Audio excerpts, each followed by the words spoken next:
Hello beautiful people, my name is Vendi and today I'm going to be telling you what I will be reading for the reading rush, for the Mythathon, and for the NEWTS part of the magical Readathon of 2019. For those of you who may be unfamiliar with these readathons, let me just run you through them real quick. First of the three is the Reading Rush, which is the new name for the BookTubeathon, which is a week-long reading event that has been held on BookTube for I don't even know how long, basically since the inception of this niche of the YouTube world. This year, the Reading Rush will take place between July 22nd and July 29th.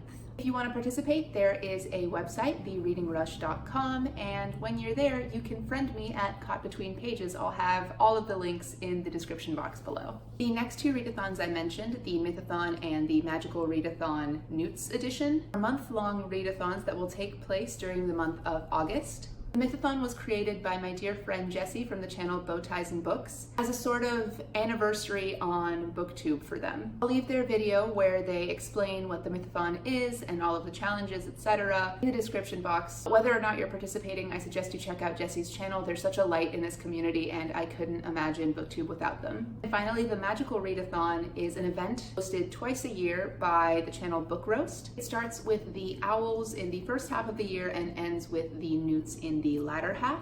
And these are reading challenges based off of the two tests that exist in the world of Harry Potter. I'll have the video that explains what all of that's about in the description box as well. For now, I think it's time I show you my TBRs for all three of these wonderful readathons. So starting with the Reading Rush, as it is the one that's coming up soonest. In addition to doing all of the video challenges, I'm going to be attempting to read 7 things during that week and making sure that my reads fit all 7 of the reading challenges for this year. The first challenge for the Reading Rush is to read something with purple on the cover, and for this I've chosen The Summer of Jordi Perez and The Best Burger in Los Angeles by Amy Spalding. There's a little bit of purple in the name Perez, and there's some on the spine. Not really much else, but there is purple on this cover. I don't know much about this book besides the fact that it is a queer fat girl rom-com and just the perfect thing to read for the summer, so I'm very excited to get to this one. And in reading The Summer of Jordi Perez, I will actually knock out quite a few of the challenges for the Reading Rush, including challenge number 2, which is to read a book in the same spot the whole time. As it's a short book, I don't think this should be a problem. It will also get through challenge number 3, which is to read a book that I meant to read last year, and challenge number 6, which is to read a book with 5 or more words in the title. I think the Best Burger in Los Angeles counts as part of the title, but if not, The Summer of Jordi Perez is 5 words anyway, so this one knocks all those out for me. Challenge number 4 of the Reading Rush is to read an author's first book, and for that, I'm going to be reading Technically You Started It by Lana Wood Johnson. This is an arc that I picked up this year at BookCon, and I know literally nothing about this book. I do like to go into books blind. This book is a little heftier, but it is entirely told through text, which I didn't know when I picked it up, but I'm really excited to see how I feel about it. And to cover challenges number 5, which is to read a book with a non-human protagonist, and challenge number 7, which is to read and then watch a movie adaptation. I'm going with an oldie but a goodie, my all-time favorite book, Peter Pan by J.M. Barrie. But I'm very excited to read this edition because it's full of beautiful illustrations, and I was actually lucky enough to have this sent to me by my friend Hannah from the channel Hannah Books and Other Things. She sent this to me for my birthday, and it means the world that she did, and I'm very excited to read this edition and just love on this story for like the millionth time. And to complete the bonus challenge, which is to read 7 books, I'm going to be reading the graphic novel Saga volumes 4 through 7 so that I get a little closer to catching up on that series. Since they are so short, I might use Saga to fulfill the reading a book in one spot 100% of the time challenge. And in case somebody wants to fight me on whether Peter Pan is human, the characters of Saga are not. So that should count for that challenge. And those are all the books that I'm going to be reading for the Reading Rush. If you're going to participate, let me know and friend me on the website. Moving on to Jessie's Mythathon. For this readathon, Jessie has paired booktubers and elements with deities from a variety of pantheons, mostly Greek, but I think there's one Yoruba one there as well. And despite being an earth sign myself,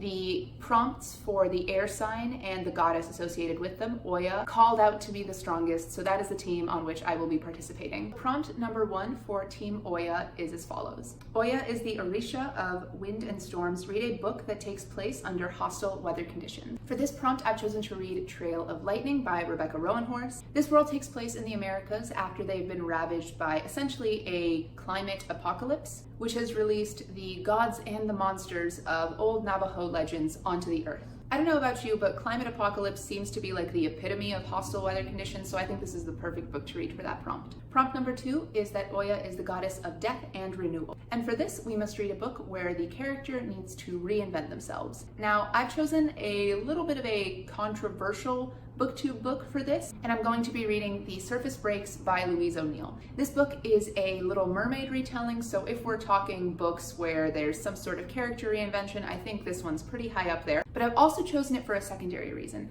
As you may have noticed, this is actually a proof copy or an ARC copy, meaning that it's not actually the final version going to print. And if you've been on BookTube or in the bookish universe for a while, you may know that Louise O'Neill has actually already released this book. I think it was released last year. And I would have thought that this was a fluke of sorts because of that, but I actually got this at BookCon, which my fingers are crossed that they would have it together enough to not put out ARCs of a book that was released the year before. So what I'm thinking happened is, because of the controversy that I believe one video in particular sparked about the book in its original form, I think that this is a rewrite and perhaps reprint of the book. And I'm mostly interested in reading this book to see if there actually have been changes made or if they're just printing it with a new cover. Because the implications of what it would mean if a book review from YouTube were to force the author to rewrite her own book are startling and confusing and definitely worth discussing.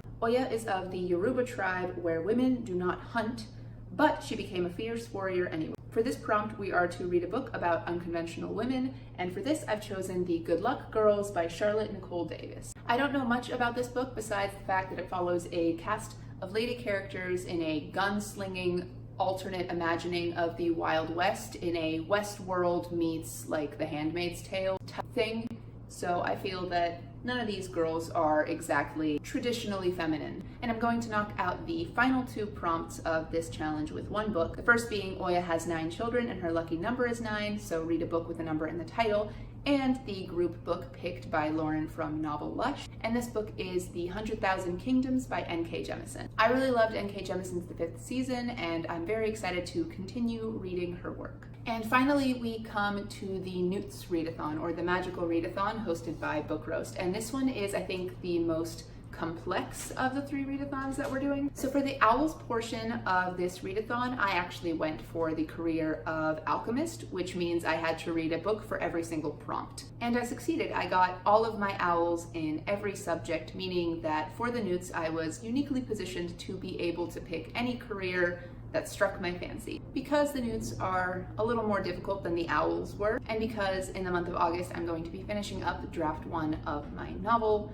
and because I will be on vacation with my family, just a variety of reasons, I've decided to pick a more simple career than I was originally planning on doing when I started the Owls. So I'm no longer in training to be an alchemist. I am now going to be a Hogwarts professor in the subject of astronomy. To become a Hogwarts professor, you need an O in the subject that you plan on teaching. So for me, that's astronomy. An E in defense against the dark arts, and at least 2 A's in 2 separate subjects of your choice. So because I'm buddy reading the books Nevernight and God's Grave in preparation of Dark Dawn with my friend Noria from the channel Noria Reads, I'm using those 2 books for the A and the E of astronomy, which are A, read a book with a moon on the cover, and the UK version of God's Grave has one, and E, read a book with night somewhere in the title, and Nevernight obviously has it as half its title. The only real cheating I'm gonna do is that I'm gonna flip the order where I read them, so I'm obviously reading Nevernight first and Dark Dawn second. In theory, you're supposed to do your A before your E, but I'm a rebel like that, so I'm not gonna follow that particular rule. And for my O in astronomy, I have to read a sci-fi book, and if 100,000 Kingdoms is anything like the 5th season was, I feel like it's just sci-fi enough that it'll count. For my A in Defense Against the Dark Arts, I have to read a book that is black under the dust jacket. And for this, I'm choosing The Language of Thorns by Leigh Bardugo. This is a series of short stories set in the Grisha universe, and the cover, despite having a little bit of embossing, is mostly black. For my E in Defense Against the Dark Arts, I have to pick the first book that comes to mind off my TBR, and because I was picking my TBR for the Mythathon, while I was thinking up my TBR for this one, the first book that came to mind was actually The Surface Breaks by Louise O'Neill. We love doubling up. Speaking of doubling up, of the 2 A's that I have to finish, the first is in Ancient Runes, and the A for that is to read a book that was recommended to you by a friend. Trail of Lightning by Rebecca Rowanhorse has been recommended to me by my dear friend Ashley from Don't Have a Degree in Reading. I've been meaning to read it for like a million years because of her, because it was one of her favorite books of last year, so I'm very excited to get to it now and to get to double up for this month-long readathon. And since I can't tell until I've read the book or until I'm well into reading a book whether it would count for an A in Transfiguration, which is to read a book with LGBT plus rep, I'm going to choose the Good Luck Girls for my Arithmancy A, which is to read a book that ends on an even number of pages, and it ends on page 348, at least in the ARC version, which is the one I'm reading, so it counts. So, to sum up, the reading rush. I will be reading 7 books in 7 days, and then I will probably internally combust. And in the month of August, for the Mythathon and the NEWTS Magical Readathon, I will be reading 7 books to cover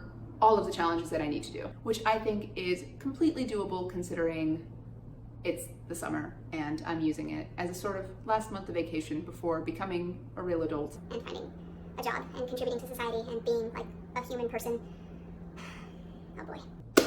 Anyway, these are the books that I will be reading for my 3 readathons. Comment down below if you've read any of them, if you think I should prioritize any of them for either of the readathon times. I'm super excited to talk to you guys in the comments or on the Reading Rush forums if you're going to be participating, but until then, that's all I have for you guys today. If you like this video, please be sure to leave it a thumbs up, and if you like me, maybe consider subscribing to this channel. I post videos every weekend, and for the duration of the Reading Rush, I will be posting a video, or trying to, every single day. If you plan on participating in any or all of these readathons, let me know and we can maybe buddy up on some books or do reading sprints together, because it will be exhausting and I'd love to do it with a friend. But other than that, I will see you guys in a new video very, very soon.